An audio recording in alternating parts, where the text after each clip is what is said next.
Olá a todos, eu, Madalena Guerreiro, e as minhas colegas Sara Antunes, Catarina Macedo e Sofia Collias vamos apresentar o nosso trabalho sobre a violência doméstica contra os animais no âmbito da disciplina de Sociologia. A violência doméstica contra animais pode estar associada a tudo o que seja maus tratos do ser humano perante o animal, sejam agressões físicas, como chutes e espancamento, a falta de cuidados básicos, como deixar de dar comida, água e assistência veterinária, e o abuso emocional, como gritos constantes ou falta de interação social. A violência pode ter muitas causas, como a normalização deste tipo de ações, onde na cultura do indivíduo é comum praticar-se violência animal e talvez até mesmo considerado o mais correto.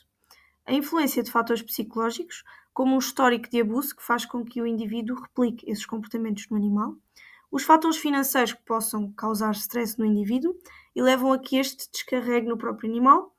E a influência da mídia e entretenimento, onde a violência em jogos e programas violentos pode acabar por influenciar a pessoa a praticar violência no próprio animal. Consequências: muitos animais que sofrem desta violência doméstica chegam a ficar com problemas físicos e problemas psicológicos, o que lhes impede de conseguir estar com outro humano, outro animal e até mesmo alguns tipos de objetos. Por fim, muitos dos animais chegam a morrer. O ser humano também sofre consequências como o ciclo de violência que se cria no seu dia a dia e pode influenciar a violência com outras pessoas. Soluções: alguns tipos de soluções possíveis para este tipo de problema podem ser a criação de programas educacionais que ensinem desde cedo o respeito pelos animais, destacando a importância do cuidado, empatia e respeito por ser vivos. O fortalecimento das leis, pois em muitos países a violência animal não é muito aprofundada nem travada. Assim, deve-se combater isso, aumentar e aplicar leis que punam aqueles que o fazem. E o apoio às vítimas com a criação de mais abrigos e centros de acolhimento para os animais que são vítimas de abuso. E permitir a entrada de animais nos refúgios de pessoas que sofrem violência doméstica, pois muitas destas pessoas têm animais que também a sofrem. Para melhorar ainda mais a nossa pesquisa e podermos recolher mais informações, contactámos a instituição Sociedade Protetora dos Animais, que recebe animais e alguns deles já sofreram de violência doméstica. Assim, tivemos a oportunidade de entrevistar uma trabalhadora da instituição e vamos passar então à entrevista que foi feita enquanto demonstramos o local da instituição. A Sociedade Protetora dos Animais é a associação de proteção animal mais antiga em Portugal. Ela foi criada em 1875. Os animais eram muito maltratados, muito abusados. E então houve um grupo de pessoas que se insurgiu contra isto, pessoas ilustres, que criaram uma associação de proteção dos animais. Entretanto, a associação obviamente evoluiu e então nós consolidámos tudo num espaço, que é o tal centro veterinário nas Olaias, que tem condições para ser um hospital, mas não tem horário de hospital, não é? Portanto, é uma clínica veterinária, funciona de segunda a sábado, e temos a nossa sede no bar. Em que estado é que se encontra o animal? Eu sei que há vários, mas alguns exemplos. Esses animais, não é? Exato. Há situações várias, mas nos casos específicos de violência doméstica, normalmente não são animais que estão mal. São animais que foram muito bem cuidados e estimados até ali. Às vezes tivemos casos que eram animais que eram seguidos connosco, imaginem. Até me recordo de um caso em específico que a própria médica veterinária que acompanhava aqueles animais dizia: até ali foram sempre muito bem tratados. Até aquele dia os donos foram bons donos. E portanto por isso eles não estão mal. E se calhar também por isso eles depois se arrependem tanto, porque isto é um abandono e é muito grave, e nós chegámos a ter animais que deixaram de comer e pensámos que iam morrer de fome. Mas na maioria destes casos não são animais que tenham sido maltratados até aí, okay. Embora saibamos que há casos de violência doméstica, ou seja, não aconteceu connosco, mas há casos de violência doméstica, que a violência não é só entre as pessoas, mas depois também descarregam a fúria e essa violência nos animais. Nós sabemos disso, não é? Que é às vezes até é neles que começa e depois é transferida a violência para a outra pessoa. Isso acontece. Quais são os passos a seguir quando chegam animais nestas situações? Em primeiro lugar, é assim, claro que se precisarem no imediato de cuidado médico-veterinários, eles vão ser testados. Sim. Se é um animal que nos parece combalido, ou parasitado, ou prostrado, ou com alguma ferida aparente, obviamente que logo é tratamento médico-veterinário. Ele está bem, aparentemente, não é? Só está assustado, inquieto, não é? Perceber muito bem o que é que se passa porque está ali sozinho num ambiente novo, nós não vamos sujeitar esse stress a um animal que está bem. Sim. Portanto, o que vamos fazer é acomodá-lo dentro da nossa possibilidade. A nossa capacidade é muitíssimo limitada e pode acontecer que nós não tenhamos onde alojar aquele animal e, portanto, precisemos urgentemente de uma família de acolhimento temporário, que nem sempre há.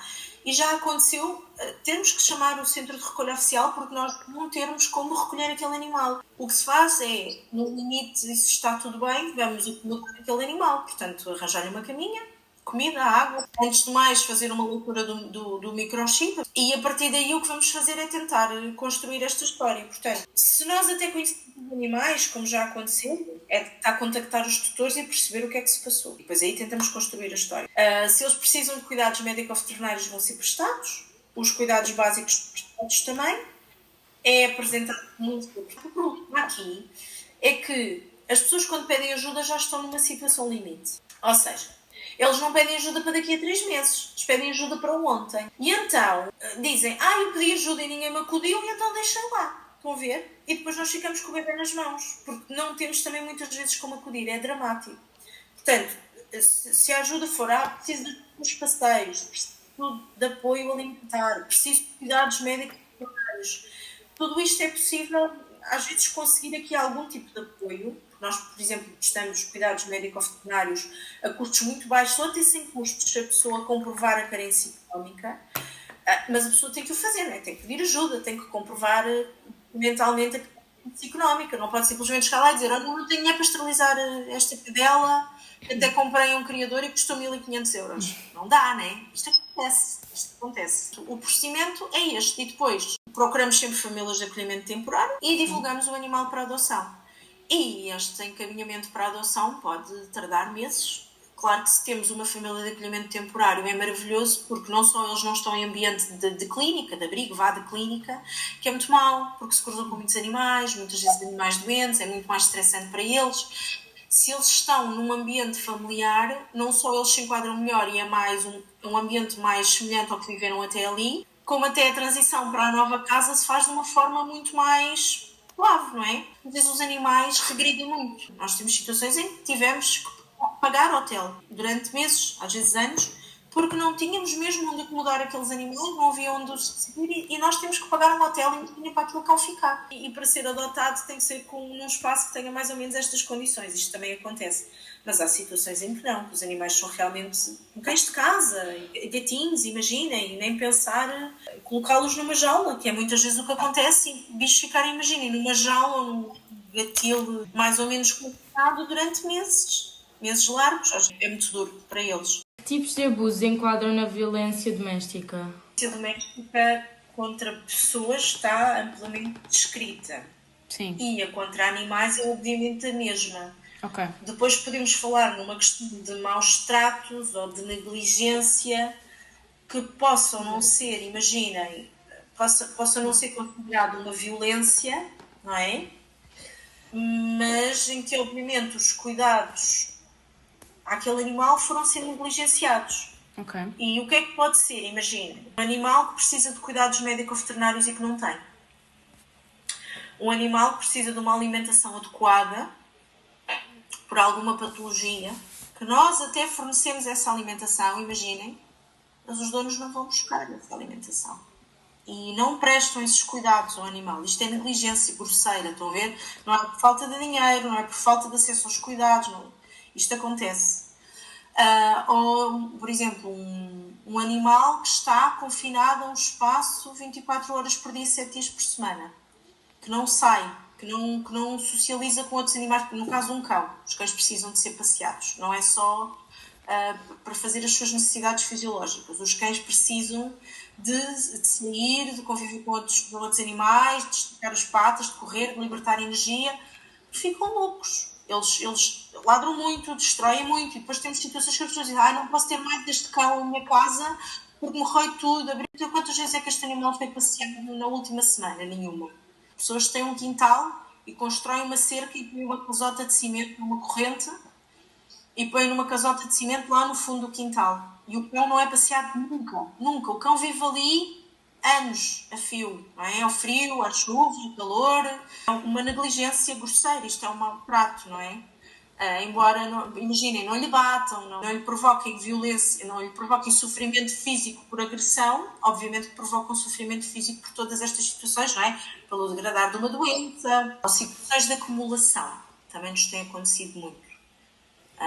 Pessoas que recolhem animais, que não têm capacidade para os tratar e depois vivem, tipo, imaginem, 15 gatos num quarto, com a porta fechada. Sim. Não estão esterilizados entre eles, que se reproduzem descontroladamente, não há higiene, não há comida, não há cuidados veterinários. Se tivesse sido um animal que os vizinhos tivessem reparado que não estava a ser bem tratado e denunciassem? Depois temos um problema, para além de todos estes que eu já vos falei, que são as denúncias, a legislação, as autoridades, o decorrer de processo de denúncia até chegar a tribunal, a recolha de testemunhas, entretanto o cão morreu. Ou seja, não só, muitas vezes o que as pessoas se queixam é que denunciam e nada acontece, porque as autoridades até lá vão, mas não encontram ninguém em casa e não abrem a porta, ou até vão e viram o boletim do animal, ele até tinha a vacina da raiva, a água até estava um bocadinho verde, mas eles trocaram, e a legislação é muito pouco específica e muitas vezes em situações de denúncias nós temos, lá está, uma advogada que acompanha estas denúncias e há de tudo um pouco, que é, há denúncias muito bem instruídas e depois sentimos que morremos na praia porque estas coisas são desvalorizadas, estão a ver? Ou então, e às vezes já há situações em que até resultou na morte do animal, mas não conseguem provar que uma coisa esteja relacionada com a outra e a denúncia cai. Ou então temos situações de denúncias de coisas flagrantes porque as pessoas denunciam a nós e nós não somos a polícia. Sim. Nós não temos nem a autoridade para entrar em propriedade privada, não somos uma autoridade policial e obviamente que se houver uma situação em que o animal esteja em claro sofrimento, o que nós fazemos é temos que chamar as autoridades, temos que pressionar e então entramos com eles. E já aconteceu. Mas não podemos rebentar com a porta, pôr uma corda para subir não sei aonde, para trazer o cão debaixo do braço. Pronto. Só que também temos o reverso, né? Que as pessoas denunciam a nós explicamos que quem presencia é que tem que denunciar. E é muito importante. Às vezes as pessoas ou porque têm medo ou porque, como dizem, eu já fiz a minha parte, eu já denunciei, agora vocês possam fazer vocês. É que são uma associação, as associações não fazem nada. Isto é muito frustrante. Porque não é por mal, nós não conseguimos, não é? A não ser que eu vá fisicamente ao sítio, que às vezes é 300 ou 400 quilómetros de nós, não é? E plantar-me lá, a ver se vejo e tiro umas fotos, que isto é impossível. Portanto, é muito importante que a própria sociedade civil se envolva e que possa denunciar de forma estruturada, não é? Com fotografias ou sendo testemunha, para que as denúncias sejam bem instruídas e nós podemos acompanhá-las, e isso não tem nenhum custo, não é? Portanto, nós acompanhamos essa denúncia e tentamos fazer com que elas cheguem a bom porto, mas ainda são muito poucas as denúncias que hoje chegam a uma conclusão em que os infratores sejam penalizados de alguma forma. Já nem digo que haja pena de prisão, estão a ver a qualquer coisa. Que houvesse uma proibição de terem mais animais no futuro, uma multazinha, uma coima, não é? Se não fosse considerado um crime. Qualquer coisa. E às vezes nem isso acontece. Já estamos aqui a concluir, mas eu acho que a última questão também é muito importante. Exato. A última pergunta é: quais futuros projetos ou atuais criados para ampliar a proteção aos animais? O trabalho passa muito, não só por pressionar as autoridades e os legisladores para haver uma legislação mais robusta nestes casos, mas passa também muito pela sensibilização, não é? Nós já vimos aqui que até temos uma série de ferramentas que nos permitiriam gerir estes casos de outras formas, mas que depois não conseguimos propriamente implementá-las para aquela questão. E, portanto, esta comunicação, por exemplo, direta com escolas, com estudantes, é muito importante. Não só porque são a nova geração, mas também porque nós sentimos que plantamos um bocadinho a sementinha. O que vai acontecer é vocês a seguir levam a sementinha e vão espalhá-la e vão plantar essa sementinha da sensibilização também junto dos vossos colegas, da vossa comunidade, e eventualmente eles fazem isto também. Portanto, é muito importante este passo-a-palavra da sensibilização aos maus-tratos, a importância de denunciar. Isto é o mais importante, sensibilização e educação, mais do que tudo, sinceramente, porque depois nós até podemos ter leis e regras e tudo, mas se ninguém cumprir e se ninguém denunciar, não nos muda nada. Portanto, nós trabalhamos muito assim a nível do projeto, a nível dos projetos educativos, e estamos também a desenvolver um projeto educativo para várias idades para conseguir levar às escolas a nível nacional. Trabalhamos também com outras associações, foi recentemente criada uma federação de associações de proteção animal para que juntas, não é, consigam ter aqui uma voz única, é mais fácil depois comunicar com outras entidades superiores, com o governo, estão a ver, com entidades, sei lá, a Direção-Geral de Alimentação e Veterinária, o CNF, a Federação dos Médicos Veterinários, para termos uma única voz e tentar, passinho a passinho, fazer aqui, às vezes pequenas, mas que são grandes conquistas nestes casos, para conseguir apoiar estes animais, para que eles não fossem abandonados ou largados em qualquer instituição, para desespero dos tutores, para conseguirem refazer a vida deles. Portanto, passa muito aqui assim por estas duas áreas.